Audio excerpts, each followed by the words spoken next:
namatay kasi ang kapatid ko eh. Siya na lang yung inaasahan namin. Kinakabahan nga ako ng pagpunta dito sa Manila. Pag-isod na lang ako dito. Pero, kailangan ko makatulong sa pamilya ko. Kaya, napilitan ako mamasukan sila ko doon.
Bakit nga pala sa bakuran natin yung nilibing? Samantala, aligaga ang mga alipores ni Mayor sa munisipyo. Wala na tayong Walang maisagot sa mga animal rights activists. Nauna nga namang batas ang Animal Welfare Act. Marami naman pwedeng paglibingan nun ah. Ba't dun pa? Nakalibing na. Wala na tayo dapat problemahin. Yun nga ang problema eh. Kumain ka na lang. Sa tingin mo, gagana pa ako kumain? E tungkol sa paglibing ang pinag-uusapan natin? Huwag kang masyado maarte. Para kang babae. Mag-usap tayo mamaya. Bakit ka ba namamasukan dito? Namatay po kasi ang kapatid ko. Ako na lang ang pwedeng makatulong kila Hinang at Itang. At ako na rin po ang pwedeng magtrabaho para makakuha ng kwarta. Ano ba kinamatay ng kapatid mo? Nakagat ng aso. Nabaliw. Namatay. Ang mga hayop kasi, mahalin mo, pakainin mo, arugain mo, ibigay mo ang lahat, hayop pa rin yan. Walang sariling pag-iisip, kaya tatraydorin ka lang nila pagkatapos ng lahat. Hindi po. Mabait po si Tagpe.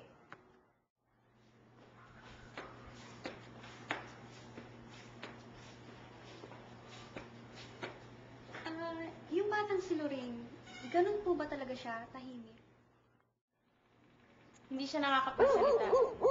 Halika na, papakita ko sa'yo yung magiging kwarto mo.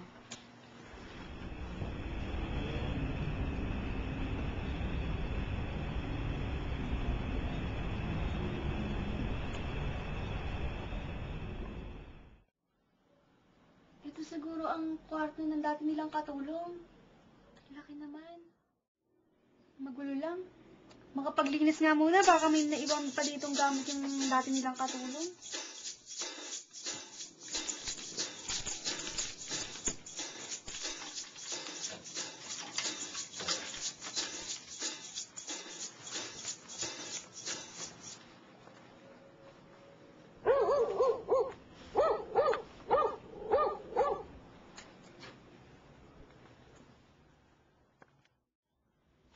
Oh, may gamit pa dito. Siguro sa dati nila tong katulong. Arevalo. Arevalo? Ang rabies sa isang karamdamang nakukuha sa laway ng hayop, tulad ng aso at ng pusa. Na ipapasa ito sa pamamagitan ng kagat.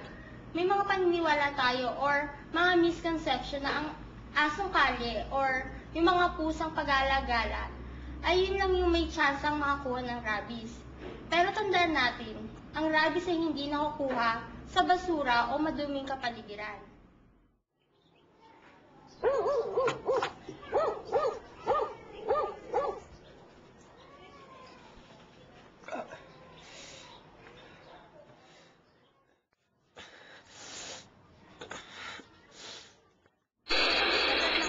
Mayroon tayong tatlong dapat tandaan. Una, hugasang maigi ang sugat. Pangalawa, Obserbahan ang nakagat at ang aso. Huwag na huwag papatayin ang aso. At pangatlo, magpakonsulta sa doktor para makasiguro.